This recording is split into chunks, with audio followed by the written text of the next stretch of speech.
Hello everyone, this is Reena S. Kumar and I welcome you all to our moral science class. Hope you all are doing good. Due to coronavirus, the situation is becoming critical day by day. So please take care of yourself. Stay at home for your safety. At the same time, study at home. Utilize this time in your studies. Don't waste your precious time. It's my advice for all the students that please study at home and do your work in your copies. So let's start our studies. Today we are going to study the third lesson of our moral science book. And our third chapter is our duty towards the government. In our previous chapters, we have learnt that God is our Heavenly Father and the creator of heaven and the earth. So it is our duty to be thankful towards our God for giving us this beautiful life. In the second chapter, we have learned that God has given us parents to take care of us. So it's our duty to be thankful and grateful and be faithful towards our parents. And now in the third chapter, we are going to learn about our duties towards our God. So as we all know that we live in a society, we cannot live alone. We need a society, means people, to progress in our life. There is no man or no family in this world who can live alone. So to fulfill our needs, we all are dependent on each other. And above all, there is also a government that rules and regulates our country. The government works for the welfare of the citizens of the country. The government has provided us schools, banks, hospitals, police stations, and transportation like trains, buses, planes, etc. So it is a duty to be faithful towards our country and contribute actively for the development of our country. We should obey the rules, the laws made by our government. So as the government works for the welfare of the citizens, it is the duty of the citizens also to provide all help. Loyalty means faithfulness. Obedience means to obey all the rules and regulations of the government for the benefit of our country. And the citizens should give full respect to the government of their country. So the purpose of a government is to promote the welfare of all the citizens, which requires law and order in the society. When we are living in a society, we should obey all the rules and regulations and orders of the society, of the government. Therefore, laws have to be made. So the government has made certain laws, certain rules on all matters regarding education, money, property, etc. A citizen must be aware of all civic matters about our society. A citizen should know everything about the rules and regulation of the society and must follow all the rules. When a person is old enough, he or she must take the trouble to vote. Every person who grows up above the age of 18 should give his or her vote for the welfare of the government. If we do not vote well, the country will not be able to prosper. No government can work without the help of the citizens. Therefore, all citizens should take interest in protecting the government property, the public places which the government is providing to us, like public parks and banks, hospitals, schools, etc., the tourist places. So, we should protect the government property and use it well. Every government provides police protection also. Now every government provides us police protection and maintain law and order in the country and gives us facilities for certain utilities like electricity, water, transport, roads, parks, water supply, etc. And all these facilities cost money.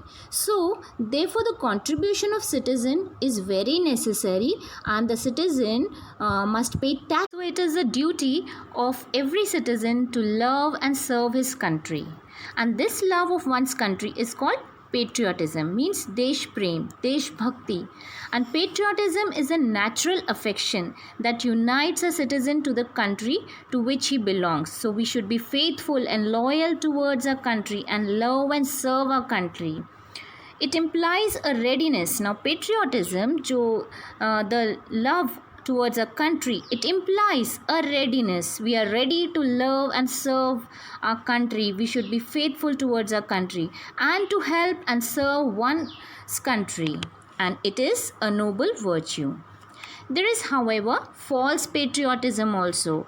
You must have read the famous sentence, I support. Many people say, I support my country, right or wrong. But they only say these words, they do not follow these words. That is false patriotism. We only speak the words that we are faithful, we are loyal towards our country, but we are not following it. To use one's country for setting some personal score is not patriotism. For our own selfish needs, we are using our country, but we are not loving it, we are not caring for our country, and that is called false patriotism. So moral and human values cannot be confined with the borders of one's own country. We should be faithful, very loyal towards our country. Therefore, if a nation goes against the rights of a man or against morality or against the rights of other nations, that government is also wrong. In the same way, there are some people who stress patriotism, who say that we love our country as if it was more important than all other virtues. But it is not right for the love of a country to come before duty towards humanity. Humanity means insaniyat, being human to others. The Kargil War saw many casualties. Many people were killed in the Kargil War. People from different religions died in the war. And during the disposal, when they were burying or they were burning the dead, the country was not taken into account. A soldier who was an enemy also, when he was alive, he was an enemy and was buried with the same honor. But when the soldier died of other religion or of other country, was given the same honor as a soldier of one's own country. A problem arises. Now what is another problem which comes? That when whether children should take part in politics or not. Here it can be safely said that only those who have learned to govern themselves, means when the people grow up, they become mature, they understand everything and they can govern themselves and govern others also, that time only the people should take part in politics. Therefore, it is not advisable for children to take interest in political affairs, which are rightly reserved. This right is given for the grown-ups, the adult people who can govern themselves also, at the same time others also. Sometimes the grown-ups use the grown-up people are also misusing this power. They are using the young people for their own selfish interest. And the suitable time for a young man of today to take part in politics will come tomorrow. Why tomorrow? Because right now the young people are preparing themselves.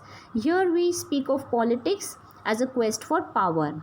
Hence, while the young should take interest in the affairs of the country and its problems, they should not allow themselves to be dragged. Drag means khechna, into power play. They must not take interest in politics. This is the right time for the young people to study, to prepare themselves, and then when they grow up, become adults, when they mature, then only they can take part in the politics. They will be able to take good decisions.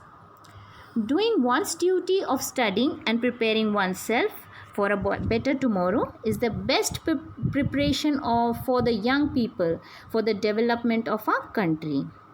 At the present stage, take interest in civic matters but shun politics. Don't be involved. It is advised for the children not to take part in politics. Only you take the interest in the civic matters regarding your society, regarding your government. You should have knowledge. You have to be prepared. So it is not the right time for the young children, for young persons to take part in politics, but to prepare themselves. The time for that will come when you have matured in all respects. So, it is our duty towards our government, to take care of the government, help the government by obeying the rules and regulations, and respect and love our country. Thank you.